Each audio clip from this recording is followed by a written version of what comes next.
കേരളത്തിലെ ആരോഗ്യരംഗത്ത് നിലനിൽക്കുന്ന ഗൌരവമായ ചില പ്രശ്നങ്ങളുണ്ടായിരുന്നു. ആശുപത്രികളിലെ, സ്വകാര്യ ആശുപത്രികളിലെ നഴ്സുമാരുടെ ഒരു പ്രക്ഷോഭം സംസ്ഥാനത്ത് നടന്നുവരികയായിരുന്നു. ഇത് സംബന്ധിച്ച് മിനിമം വേജസ് അഡ്വൈസറി കമ്മിറ്റി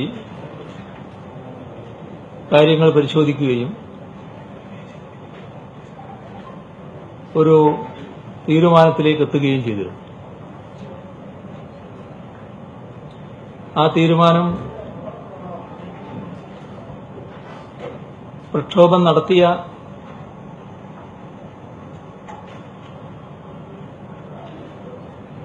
ചില സംഘടനകൾക്ക് യോജിക്കാൻ കഴിയുന്നതായിരുന്നില്ല.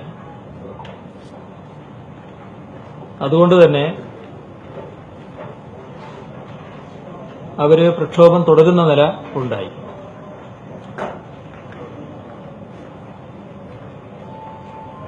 അത്തരമൊരു ഘട്ടത്തിലാണ്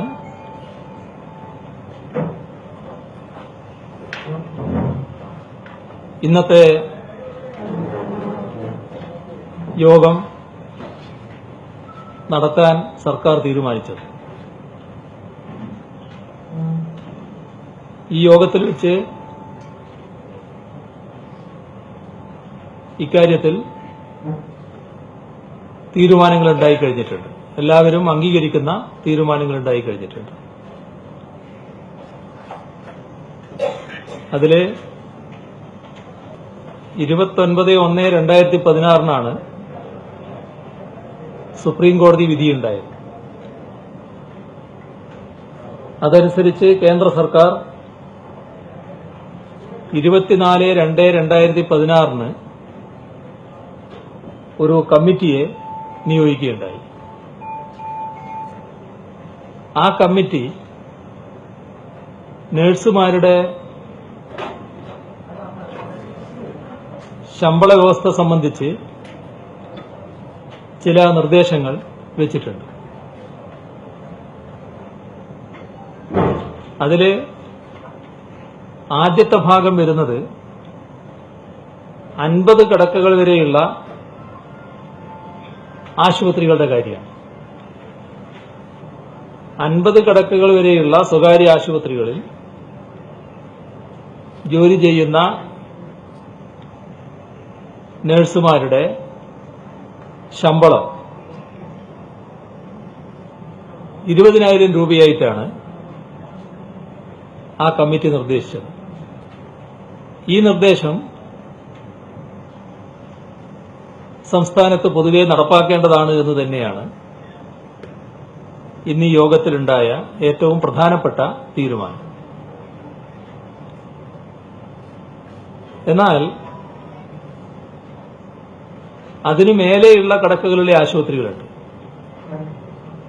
അത് സംബന്ധിച്ച് 50 കിടക്കകളിൽ കൂടുതലുള്ള ആശുപത്രികളിൽ ശമ്പളം എത്രയാണെന്ന് നിർണ്ണയിക്കാൻ സംസ്ഥാന സർക്കാർ ഒരു സമിതിയെ നിയോഗിക്കുമെന്നാണ് കണ്ടത്. ഇപ്പൊ അതിലേക്ക് ആ തീരുമാനത്തിലേക്ക് ഇപ്പൊ കടന്നിട്ടില്ല. ഈ സമിതി പഠിച്ച് ശുപാർശ വെക്കുകയാണ് ചെയ്യുക. അതോടൊപ്പം തന്നെ നഴ്സുമാരുടെ പ്രക്ഷോഭത്തിൽ ഉയർന്നു വന്ന മറ്റൊരു പ്രശ്നമാണ് നഴ്സിംഗ് ട്രെയിനിമാരുടെ പ്രശ്നവും ട്രെയിനിമാരുടെ സ്റ്റൈപ്പൻഡിന്റെ പ്രശ്നവും. ഇക്കാര്യത്തിൽ സ്റ്റൈപ്പൻഡ് കാലാനുസൃതമായി വർദ്ധിപ്പിക്കേണ്ടതായിട്ടുണ്ട്. ഈ രണ്ട് കാര്യവും, അതായത് ട്രെയിനിങ് പീരിയഡ് സംബന്ധിച്ച കാര്യവും സ്റ്റൈപ്പൻഡ് എത്രയാകണം എന്ന കാര്യവും ഇതേ സമിതിയുടെ പരിഗണനക്കാണ് വിടുക. ഈ സമിതിയിൽ തൊഴിൽ വകുപ്പ് സെക്രട്ടറി, ആരോഗ്യവകുപ്പ് സെക്രട്ടറി, നിയമ സെക്രട്ടറി, ലേബർ കമ്മീഷണർ, ഇത്രയും ആളുകളായിരിക്കും അംഗങ്ങൾ. ഈ സമിതി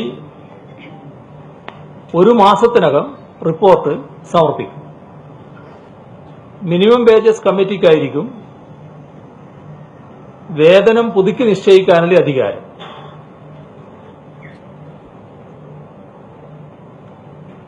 അപ്പോൾ സർക്കാർ ഇപ്പോൾ നിയോഗിക്കുന്ന ഈ സമിതിയുടെ നിർദ്ദേശങ്ങൾ മിനിമം വേജസ് കമ്മിറ്റിയുടെ മുൻപാകെ സർക്കാരിന്റേതായ ഒരു അഭ്യർത്ഥന എന്ന നിലക്ക് വെക്കുകയാണ് ചെയ്യുക.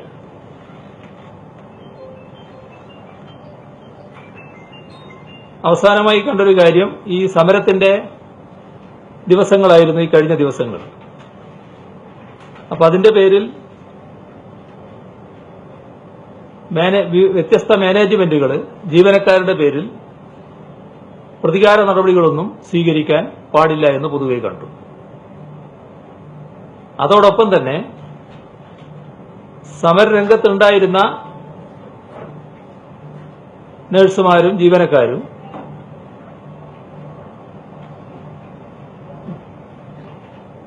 നല്ല രീതിയിലുള്ള ബന്ധം തുറന്നു കൊണ്ടുപോകുന്നതിന് സഹകരിക്കുന്ന നില ഉണ്ടാകണം. എല്ലാ ആശുപത്രികളിലും സഹകരണാത്മകമായ ബന്ധം വളർത്തിക്കൊണ്ടുവരണം. ഒരാരോഗ്യകരമായ അന്തരീക്ഷം പൊതുവെ ഈ സ്ഥാപനങ്ങളിലെല്ലാം വളർന്നു വരണം എന്ന് തന്നെയാണ് പൊതുവെ തീരുമാനിച്ചത്. ഇത്രയും കാര്യങ്ങളാണ് പൊതുവെ അറിയിക്കാറുള്ളത്.